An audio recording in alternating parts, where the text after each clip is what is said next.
산상수훈을 통해서 우리는 이 땅에서 하늘나라의 삶을 사는 사람들의 모습을 보고 있습니다. 그 말씀 가운데 예수님은 우리에게 어떤 아버지가 계신지를 알려주셨습니다. 우리에게 어떻게 살아야 된다 말씀하기 전에 우리에게 어떤 아버지가 계신가를 말씀하셨습니다. 하늘에 계신 우리 아버지로 시작을 해서 그 아버지는 선인과 악인에게 동일하게 햇빛과 단비를 내려주시는 아버지이십니다. 우리가 기도하기 전에 우리에게 있어야 할 것을 아시는 아버지이십니다. 우리의 마음에 숨겨진 모든 은밀한 동기까지 아시는 아버지이십니다. 또 구하고 찾고 두드리는 자에게 주시고 찾게 하시고 또한 문을 열어주시는 아버지이십니다. 이런 아버지를 모시고 사는 이 아버지의 돌보심 가운데 살아가는 자녀들이 어떻게 이 세상을 살아야 될 것인가? 우리가 이 땅에서 하늘나라의 축복을 누리고 살 수 있는 것은 우리의 의와 노력, 우리의 남다른 능력에 근거한 것이 아니라 우리에게 이러한 아버지가 계시기 때문이다. 공중나는 새를 보라, 들의 백합화를 보라. 그 모든 피조물도 먹이시고 입히시는 하나님께서 바로 나의 아버지시며 우리 아버지이시거늘 하물며 너희일까 보냐. 이 하나님의 완전하신 능력과 지혜와 돌보심 가운데 있는 자녀들에게 우리가 그 아버지를 이 땅에서 아버지로 모시며 살아갈 때 우리가 어떤 삶을 살 수 있을 것인가? 그것은 염려하지 않는 인생,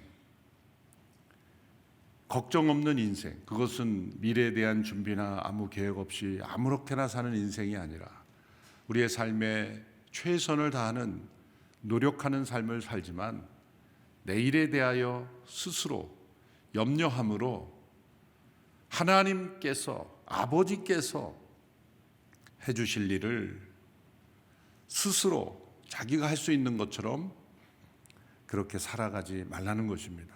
염려하지 말라는 것은 아버지의 영역에 속한 것들, 때로 우리를 해치려는 사람, 모함하는 사람, 또 이 시대의 어떤 상황 속에서 우리가 어찌할 수 없는 그러한 환경, 이런 재난들, 아버지의 영역에 속한 것들, 그것은 우리가 구함으로 아버지의 응답을 받을 수 있다고 말씀하셨습니다. 염려하지 말고 우리는 구할 수 있는 것입니다. 또 참되게 구하는 사람은 스스로 찾는 것입니다. 또 스스로 찾는 사람은 문을 두드리는 것입니다. 이렇게 우리의 기도의 영역이 점점 넓어질 때 우리의 삶 속에는 하나님의 자녀된 그 특권을 누리는 자들의 의무가 나오는 것이죠. 하나님께서는 우리들에게 먼저 언제나 의무만을 강조하지 않습니다. 한없는 축복과 은혜와 돌보심을 주시는 가운데 그러한 은혜 속에 사는 자들이 어떻게 살아야 될 것인가에 대한 반응으로서 의무를 주실 뿐입니다. 그래서 어제 살펴본 12절의 말씀, 황금률이라고 하는 누군지 남에게 대접받고자 하는 대로 남을 대접하라. 이것은 우리 인간관계 속에서의 처세술을 말씀하시는 것이 아니라 우리를 이렇게 대접하시는 하나님, 우리가 이렇게 하나님의 돌보심을 받는다면 우리가 다른 이들을 대접하고 우리가 돌봄을 받는 대로 그 축복의 통로가 되는 것이 마땅하지 아니하냐라는 주님의 말씀입니다. 이제 13절부터는 이 산상수훈의 결론에 이르게 됩니다. 13절 이하에서 이제 우리가 앞으로 어떻게 살아야 될 것인가에 대한 삶을 두 가지 선택을 우리에게 제시합니다. 그리고 이 두 가지 선택을 세 가지 다른 표현으로 설명합니다. 첫째는 두 개의 문이 있다. 하나는 좁은 문이고 또 하나는 넓은 문이다. 이 두 개의 문 중에 어디로 들어갈 것인가 선택해야 된다. 둘째로 두 개의 나무를 표현합니다. 하나는 좋은 나무요, 또 하나는 나쁜 나무입니다. 좋은 열매를 맺는 나무가 있고 나쁜 열매를 맺는 나무, 어떤 나무가 될 것인가. 셋째, 두 개의 집이 있다. 바위 위의 집은 견고한 집, 어떠한 바람과 풍파에도 견딜 수 있는 집이 있고, 모래 위에 세워져서 쉽게 허물어지는 집이 있다. 두 개의 문, 두 개의 나무, 두 개의 집을 통해서 이제 우리가 어떤 선택을 하고 살 것인가. 이런 아버지를 모시고 사는 자녀들의 선택의 길을 두 가지의 선택으로 제시했습니다. 우리 인생에 많은 길이 있는 것 같지만 두 가지의 선택만이 언제나 있을 뿐입니다. 우리에게 많은 복잡한 그러한 어떻게 우리가 선택해야 되지라고 당황할 때 하나님 중심으로 생각하면 하나님께 속한 선택과 사단에게 속한 선택, 하나님이 기뻐하실 것인가 사단이 기뻐할 건가, 이 두 가지 선택 중에 늘 한 가지 길밖에 없는 거죠. 생명에 이르는 길인가 죽음에 이르는 길인가. 신명기 30장 19절에서 20절에서 이미 이스라엘 백성들에게도 이러한 선택의 삶을 말씀하셨죠. 신명기 율법의 모든 말씀을 주신 이후에 마지막 결론 부분에 이런 말씀을 주신 것은 예수님의 산상수훈도 이런 하나님께서 이미 율법 가운데 주신 패턴을 그대로 적용하신 것이라고 볼 수 있습니다. 19절 20절 우리 같이 한 목소리로 함께 읽어보겠습니다. 시작. 오늘 내가 하늘과 땅을 증인으로 삼아 너희 앞에 생명과 죽음, 복과 저주를 두니 생명을 선택해 너희와 너희 자손들이 살고 너희 하나님 여호와를 사랑하고 그분의 음성에 귀 기울이며 그분을 단단히 붙들라. 여호와는 너희 생명이시다. 그분께서 너희 조상 아브라함, 이삭, 야곱에게 주시겠다고 맹세하신 그 땅에서 너희가 살 것이다. 여호와는 너희 생명이시다. 그분을 단단히 붙들라. 우리가 이렇게 40일간의 기간을 정하여 나가는 것은 하나님을 단단히 붙들려는 우리의 간절한 소원입니다. 오늘 본문 13절 14절에서 이제 좁은 문 그리고 크고 넓은 문에 대한 비유이죠. 다시 한번 13절 14절을 읽습니다. 시작. 좁은 문으로 들어가라. 멸망으로 인도하는 문은 크고 그 길은 넓어 그곳으로 들어가는 사람이 많다. 그러나 생명으로 인도하는 문은 좁고 그 길은 험해 찾는 사람이 적다. 좁은 문은 생명으로 인도하는 문이요, 그리고 그 문으로 들어가 걸어가는 길은 험한 길이라 찾는 사람이 적지만 생명으로 인도하는 문이다. 크고 넓은 큰 문을 지나 넓은 길로 가면 들어가는 사람이 많으나 멸망으로 인도하는 문이다. 일단 이 말씀 자체에서 우리가 관찰이 되는 것은 많은 사람들이 가는 곳은 위험한 길일 수 있구나. 이 세상의 대다수가 따르는 길은 한 번쯤은 의심해 보아야 한다. 많은 사람들이 옳다고 생각하는 것을 무심코 따라가서는 안 되겠구나 라는 것입니다.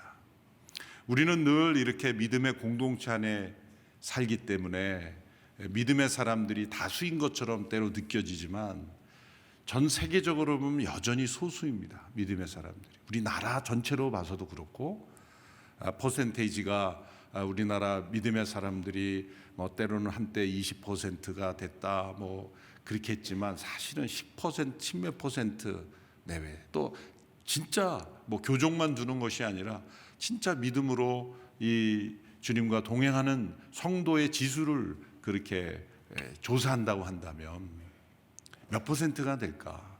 소수입니다.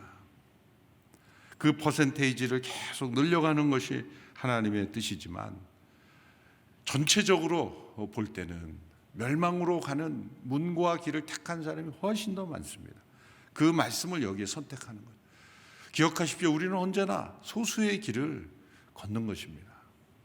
그리고 많은 사람들이 따른다고 해서 그 길을 동경하거나 또 내가 무엇인가 잘못된 선택이 아닌가 생각할 필요가 없습니다. 지금도 창조가 옳으냐 진화가 옳으냐 선택하면 학교에서 배운 대로 진화가 옳은 것 같다라고 택한 사람이 훨씬 더 많을 겁니다. 창조를 말하는 것은 미신을 말하는 것처럼 여기고 진화를 말하면 과학을 말하는 것처럼 여깁니다. 최근 CGN TV와 퐁당에서 창세기는 역사인가라는 그 특집 다큐를 저희가 구매를 해서 틀어주고 있는데 아주 유익한 내용이 많습니다. 제가 대학 청년 차세대 다 교육으로 하라 그랬는데 아주 최근에 연구에서 어느 미국의 그 사막지대에서 공룡의 뼈, 누가 봐도 이건 모든 과학자들이 공룡의 뼈라고 발견된 그 뼈가 여러 개 나왔어요. 근데 그걸 아주 미세 현미경으로 그 공룡의 그 부서진 덩어리를 했더니 거기서 셀이, 세포, 단백질이 나오는 거예요. 아주 미세한 조직에. 그건 뭐냐면 진화론에서 주장하는 거는 수천만 년, 수십억만 년, 오랜 세월의 그 진화론적인 연대기가 있지 않습니까? 그게 남아있을 수 없다는 거죠. 사실은 몇천 년 동안에도 그것이 묻혀있는 동안에 그렇게 연한 티슈들이 살아있다는 것이 믿어질 수가 없는데 그렇게 오랜 세월이 있었다고 한다면 그건 다 없어져야 되는 거예요. 그런 논문을 크리스찬 과학자들이 발표를 하면 이건 믿을 수 없다 뭐 이런저런 얘기를 통해서 다 그걸 무력화시키죠. 다수니까. 다수. 논문 심사하는 사람들도 다 그걸 안 믿는 사람들이 어떻게든 그것을 무력화하려고 하지만 진실은 감출 수가 없죠. 종과 종 사이에 화석은 발견되지 않습니다. 미싱 링크라 그러죠. 링크가 없는 거예요. 다양한 이 동물의 종류가 다른 종류로 변화되는 링크는 없어요. 유인원과 인간 사이 유인원이라고 하는 존재에서의 그 인간으로 하는 화석은 없어요. 그런데 다수의 사람들이 하나님을 믿지 않는 사람들이 어떤 과학적 방법론으로 만들어오는 그런 체계 속에 우리의 자녀들이 공부하고 있고 또 그렇게 많은 사람들이 따르기 때문에 책이 많이 나오고 논문이 많으면 사람들은 옳다고 주장을 해요. 창세기는 이 살아있는 역사라는 것을 보여주는 그 CGN TV 다큐 퐁당 꼭 들어가서 여러분도 보시고 또 그 자녀들에게도 꼭 보게 해주시기를 바랍니다. 아주 유익한 내용이 많습니다. 다시 본문으로 돌아와서 좁은 문으로 들어가라. 예수님께서도 나는 문이다라고 말씀하셨어요. 요한복음 10장 9절 10절에 나는 문이다. 누구든지 나를 통해 들어오는 사람은 구원을 얻고 들어오고 나가면서 꼴을 얻을 것이다. 도둑은 훔치고 죽이고 멸망시키려고 온다. 예수님께서 나는 문이다 말씀하신 것은 당시에 양을 치는 목자들은 야외에 이렇게 유목민 생활을 하기 때문에 계속 옮겨 다니죠. 어딜 가나 임시 우리를 설치합니다. 때로는 돌, 가시덤불, 나무 토막 이런 것을 모아서 이 양들이 흩어지지 않도록 울타리를 치죠. 근데 이 들어오고 나가고 하는 문은 이게 쉽게 만들 수 있는 게 아니죠. 그래서 문이 있어야 할 자리에 목자가 거기에 누워 자는 거예요. 그곳으로 나가면 안 되니까 양들을 지키고 양들의 그 보호자가 되기 위해서 목자 자신이 그냥 목자가 누워 있는 곳이고 문인 거예요. 나는 문이다. 나를 통해 들어오는 사람은 구원을 얻고 나가면서 꼴을 얻는다. 그러나 도둑은 훔치고 죽이려고 멸망시키려고 한다. 요한계시록 3장 8절에서도 보라 내가 내 앞에 열린 문을 두었으니 아무도 그 문을 닫을 수가 없다. 열린 문, 예수 그리스도 그분이십니다. 양의 문이시며 열린 문이 되시는 예수님이 바로 이 땅에서 우리에게는 좁은 문이 되십니다. 마지막 새하늘과 새 땅에서 열린 문이 되신 그 예수님께서 바로 이 땅에서 우리에게는 좁은 문이 되십니다. 양의 문, 열린 문 다 이해가 되는데 좁은 문은 잘 이해가 되지 않습니다. 왜냐하면 예수님께서 말씀하실 때 수고하고 무거운 짐진 자들아 다 내게로 오라. 그러면 넓은 문이 되어야 되지 않겠는가? 누구든지 그리스도 안에 있으면 새로운 피조물이라고 하셨으면 넓은 문이 되어야 되지 않겠는가? 왜 좁은 문인가? 몇 가지 이유를 살펴봅니다. 첫째는 우리의 죄 때문에 좁은 문이 되는 것입니다. 예수 그리스도 그분을 통과하여 하나님 나라에 들어가려면 우리의 옛사람은 들어갈 수 없습니다. 우리의 옛사람은 그 문 밖에 두어야 합니다.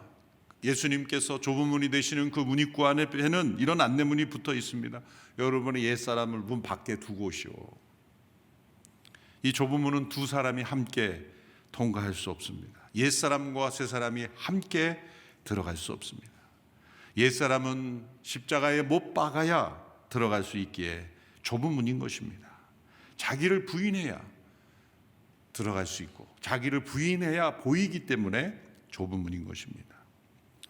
둘째로 연이어서 예수님만이 유일한 문이기 때문에 좁은 문입니다.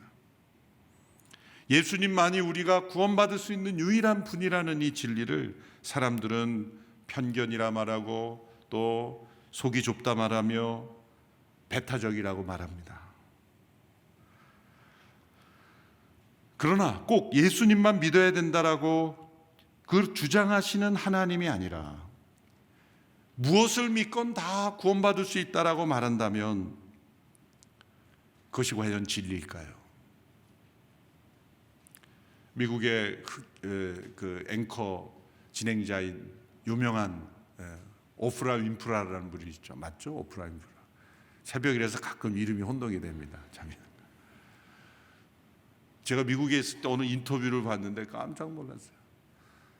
자신이 믿는 하나님은 자신이 어떤 신을 믿든지 다 오케이 해주고 축복해 주는 하나님이라는 거예요.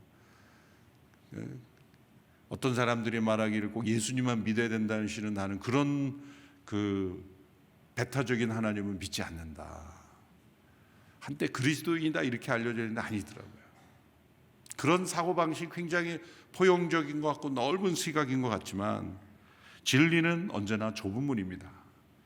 여러분 모든 수학과 과학에는 공식이 있죠. 그 공식에 뭐 어떤 숫자 하나 더 해도 그거는 무너지는 거예요.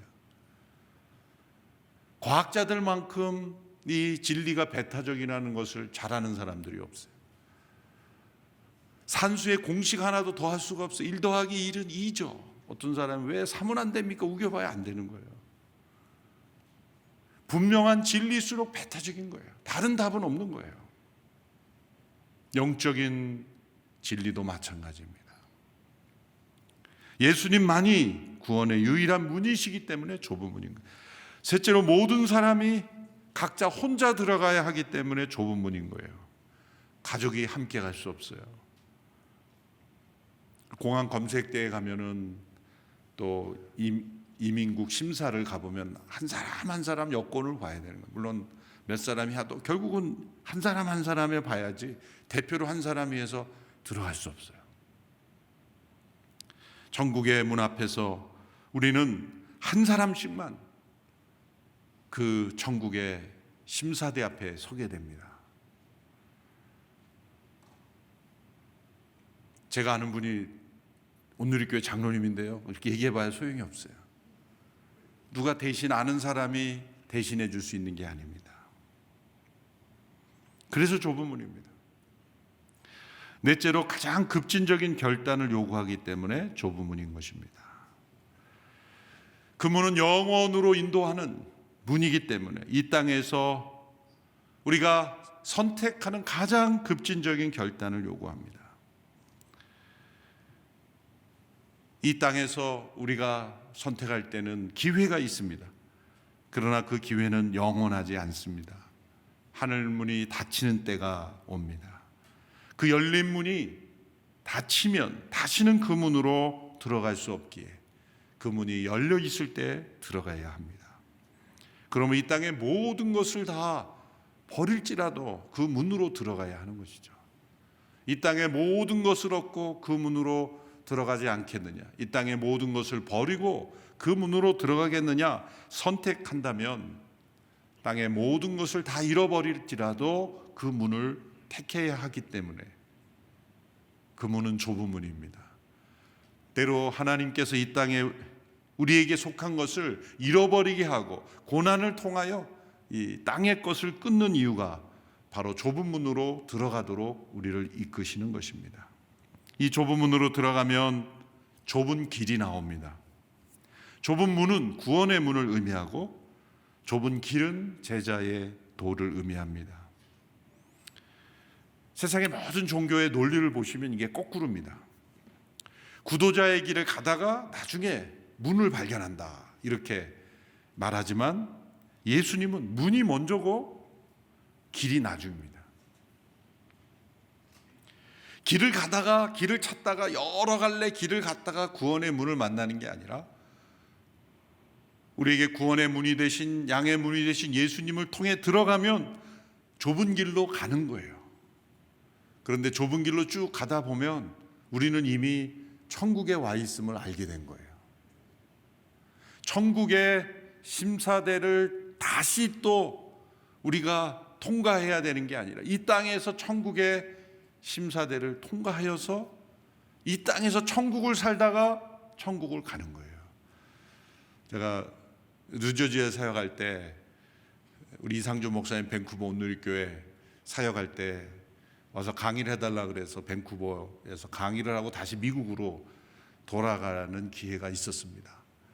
그래서 이제 들어올 때는 그 똑같은 별 차이가 없었는데 나갈 때 밴쿠버에서 이제 출국 심사를 마치고 저는 당연히 그 비행기 타는 게이트가 있을 거라고 갔는데 또 앞에 심사대가 있는 거예요. 이건 뭐지? 그랬더니 입국 심사대, 미국 입국 심사대가 밴쿠버 공항에 와 있더라고요. 특이한 체험이었어요. 미국과 캐나다의 그 협정에 의해서. 그래서 그 얼마 되지 않는 공간 안에서 출국 심사, 입국 심사를 다 한 거예요. 그래서 입국 심사를 그 미국의 출입국 직원들이 와서 그 밴쿠버 공항에서 하더라고요. 거기서 심사를 하고 이제 게이트에 기다렸다가 비행기를 타고 갔는데 내려보니 알겠어요. 바로 집만 찾아서 가는 거예요. 안 그랬으면 거기서 또 기다려서 또 일일이 심사를 하고 해야 되는데 국내선으로 들어가는 거예요. 그때 제가 깨달은 게 우리가 이 땅에서 예수님을 믿고 이제 예수님이 우리의 구원의 문이 되셔서 좁은 길로 가다 보면 국제선이 아니라 국내선으로 들어가는구나. 우리는 엄청난 차이입니다. 국내선은 그냥 자기 집만 찾아서 집으로 가면 돼요. 우리가 천국에 들어갈 때 우리가 심판을 견디고 또 우리가 이미 하늘나라의 백성이 됐다는 것은 영원한 나라에 임할 때 우리는 자기 집만 찾아 들어가면 되는 거예요. 별로 감동이 없으신데 어떻게 하겠습니까? 저도 그 공항을 체험하면서 이거구나. 우리가 이 땅에서 어떻게 될지 모르고 어떻게 천국 갈까 말까 이런 게 아니라 우리가 이 땅에서 좁은 문으로 들어가서 좁은 길을 가다 보면 결국은 우리가 천국에 자기 집에 이르는 것이다. 이 세상과 천국이 국제선이 아니라 국내선이다. 그러한 믿음으로 우리가 좁은 길을 걸어가야 한다는 것입니다. 우리는 예수님이 나의 구세주, my savior일 뿐만이 아니라 나의 주님, my lord로 모시며 살아가는 좁은 문. 그래서 예수님께서 제자들에게 자주 사용하셨던 단어가 미워한다라는 단어입니다. 심지어 자신과 가족까지 미워하지 않으면 내 제자가 될 수 없다. 가족을 싫어하고 미워하고 돌보지 말라는 것이 아니라 때로 예수님을 따르는 길에 이해하지 못하고 받아들이지 못하는 주변의 많은 사람들이 볼 때 쟤는 우리보다 우리를 미워하는 것 같아 라고 여길 정도로의 그 사랑과 헌신. 그래서 좁은 길입니다. 넓은 길은 악한 사람과 그리고 사기꾼만이 득실되는 그런 곳만이 아닙니다. 넓은 길은 때로 우리가 이렇게 많은 청중 속에 하나님 앞에 서지 않고 자신을 숨기고 있는 것도 넓은 길입니다. 교족을 두고 그저 관계만 유지하는 그러한 생각으로만 이 땅을 살아가는 것도 넓은 길일 수 있어요. 우리는 수많은 사람들 중에 그저 휩쓸려가는 사람이 되어서는 안 됩니다. 왜 좁은 길입니까? 나 홀로 예수님 앞에, 하나님 앞에, 영원한 문 앞에 나 홀로 고독하게 서야 하기 때문에 좁은 문이고, 많은 사람들이 따르지 않는 선택을, 때로는 가족도 이해하지 못하는 길을 선택해야 하기 때문에 좁은 문이요 좁은 길인 것입니다. 그러나 그저 많은 사람들이 따르는 길, 갈등이 없는 길, 편안한 길, 그러한 길을 택하는 것, 그것이 넓은 문이요 넓은 길입니다. 하나님의 말씀을 대할 때 그 중에 단 한 단어 한 말씀이라도 이건 진짜 나에게 하시는 말씀이구나, 나를 두고 하시는 말씀이구나, 내 삶의 은밀한 죄를 드러내시는구나 라고 홀로 하나님 앞에 서는 것, 이것이 좁은 문이요 좁은 길입니다. 사랑의 교회 목회하셨던 그 오카는 목사님께서 내가 과연 좁은 길을 가고 있는지를 확인할 수 있는 세 가지 질문이 있다고 말씀하셨어요. 첫째는 이 세상에서 신앙생활하는 것이 정말 어렵다고 생각될 때가 있는가. 세상에서 신앙생활하는 게 하나도 어렵지 않다 하면 넓은 길을 가고 있기 때문에 어렵지 않은 것이다. 정말 이 세상에서 바르게 신앙생활하려면 어려울 것이다. 둘째로 그 신앙생활을 하기 위해서 희생을 치르는 것이 있는가. 또한 셋째로 이 땅에서 천국의 소망으로 살아가면서 생기는 기쁨이 있는가. 이 세 가지가 내가 좁은 길을 지금 가고 있는가를 확인할 수 있는 질문이라는 것입니다. 죽은 물고기는 강물을 따라 흘러 떠내려가지만 살아있는 물결을 거스르는 연어가 있죠. 살아있는 연어는 물살을 거슬러서 오르는 것처럼 때로 우리는 이 세상에 이 거센 물결을 거슬러 가야 하기 때문에 우리는 좁은 길입니다. 멸망으로 인도하는 길은 넓은 길입니다. 왜냐하면 저찌로 아무런 경계와 제한이 없이 자기 마음대로 가는 길이기 때문에 넓은 길이에요. 자기 고집대로, 자기 원하는 대로 갈 수 있고, 때로 하나님께서 주신 경계도 넘어서는 것이 넓은 길이로 보는 거예요. 죄란 무엇입니까? 하나님께서 주신 이 경계를 넘어선 겁니다. 요즘 이 시대에 서구를 중심으로 시작된 이 젠더 스트리밍, 남성과 여성이라는 한계를 그냥 넘자 이거예요. 우리 마음대로 그냥 선택하며 살자는 겁니다. 넓은 길을 만들고 싶은 거예요. 또한 그 길은 쉬운 길이기 때문에 넓은 길입니다. 자기를 부인할 필요가 없습니다. 양심의 가책도 느끼지 않고 장애물도 없기 때문에 넓은 길입니다. 자기가 할 수 있는 일을 마음껏 할 수 있기 때문에 넓은 길처럼 보입니다. 그래서 예수님이란 분은 언제나 걸림돌이고 불편하고 거추장스럽고 제동을 거는 존재이기 때문에 예수님 좀 제외하고 내가 일주일에 한 번씩 가서 예배에 나가서 만날 테니까 주중에는 저 찾지 마세요. 그리고 사시는 분들이 있잖아요. 필요하면 제가 찾아 연락 드릴 테니까 먼저 연락하지 마세요. 우리 집에 찾아오시거나 그러지 마세요. 일터에는 더더군다나 사양합니다. 필요하면 제가 가끔 섭섭하지 않게 찾아드리겠습니다. 그런 식의 방식이 넓은 길이죠. 넓은 길이죠. 이렇게 한번 적용해 보세요. 여러 다양한 모임이 있는데 여러분들의 사교 모임에 목회자가 예수님 같은 존재란 뜻이 아니에요. 목회자나 선교사 이런 사람들이 그 교제 모임에 끼는 것이 편한가 아니면 불편한가? 여기에 목사님 왜 불러? 그냥 우리끼리 편하게 좀 편하게 식사하자. 편하게. 그런 마음인가 아니면 같이 이렇게 식사 자리에 불러달라고 하는 게 아니에요. 여러분의 마음인 거예요. 목회자도 또 뭐 제대로 못 사는 목회자도 있으니까 뭐 그걸 다 목회자를 절대시하는 게 아닌데, 예를 들자면 그런 거예요. 그럴 때 여러분의 교제 모임에 목회자가 같이 합석하는 게 편한가 불편한가? 우리끼리 편하게 먹자. 왠지 불편해지는 그런. 신방을 이렇게 받고 직장에 목회자가 찾아오는 것이 편한가 아니면 불편한가? 그렇다고 한다면 예수님의 어떤 임재와 동행이 나에게는 걸림돌처럼 여기는가 아니면 디딤돌이 되는가? 그러나 결론적으로 왜 그 길이 넓은 길입니까? 그 길은 내리막길이기 때문입니다. 거듭나지 않은 영혼은 죄의 무거운 짐을 지탱할 힘이 없기 때문에 자연스럽게 내리막길을 가게 돼 있어요. 이 세상은 죄의 무게를 못 이기고 지금 내리막길을 가고 있어요.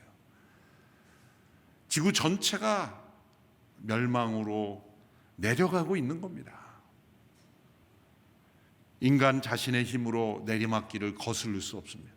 오직 예수 그리스도의 십자가만이 우리를 구원하실 수가 있습니다. 많은 사람들이 태어나면서부터 넓은 문에서 넓은 길에 익숙하기 때문에 그 길은 항상 붐빕니다. 사람들이 쾌락을 즐기고 또 자기의 만족을 누리는 곳에는 항상 사람들이 붐빕니다.